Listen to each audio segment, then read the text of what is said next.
Hey everyone, this is Tim from YourSix Studios. Today in this video, I'm going to show you how to install Firefox on your Windows PC or 11. So if you just got your computer, you want to go to search and type in Edge right here. And this is a built-in web browser, Microsoft Edge.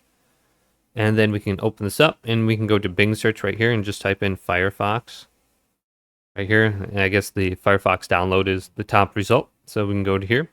And then you can see the first link is firefox.com, download Mozilla Firefox right here for Windows. And then you can click download right here.